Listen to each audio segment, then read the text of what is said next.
Yine bir gezek. Bugün bizler merhum Ustad Abdülkerim Behmen sahibinin zadgasında karar taptık. Mevlana Devletgeldi fedai şairimizin zadgasında ya doğulan yerinde karar taptık.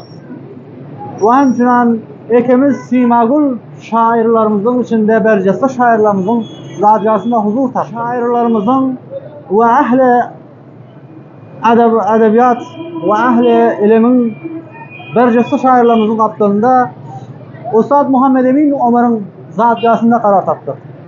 Aslında ki özleriniz biliyorsunuz Antoy Bastan Türkmen milletinin, Türkmen kuvvetinin, Türkmen huviyetinin bildiren cayı ve bu cayda tanıdan cayı öz şöhratını kazanan cayında karar taptık.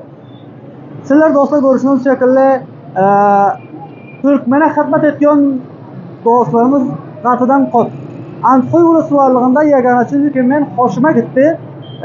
Bu oldu ki bir şahsı ki özüne fedakarlık veriyor ve öz fedakarlığına o taraf o yer mülküne hem fedakarlık veriyor. Ne biçim fedakarlık veriyor?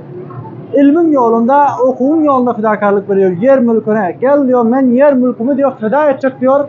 Ne diyor? Şul çağlar gelecek nesiller diyor. Şul yer mülkümde diyor ben huviyetini, tarihini bildirip okusunu idame verse diyor.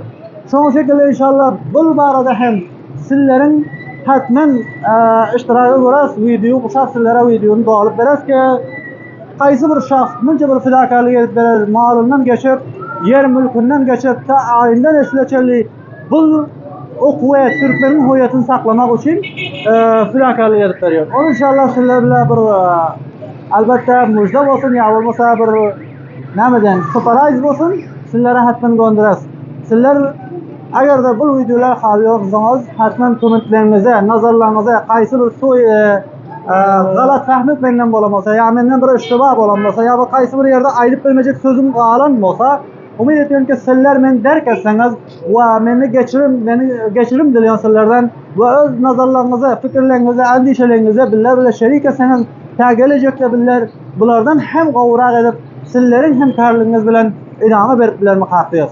Türkmenim huviyetimdir, Türkmenim tarihimdir, Türkmenim nesl ve ecdadımdır ve Türkmenliğime iftihar ediyorum ve ahirde hem Türk iman lakabı bağırmağına katık oynuyorum.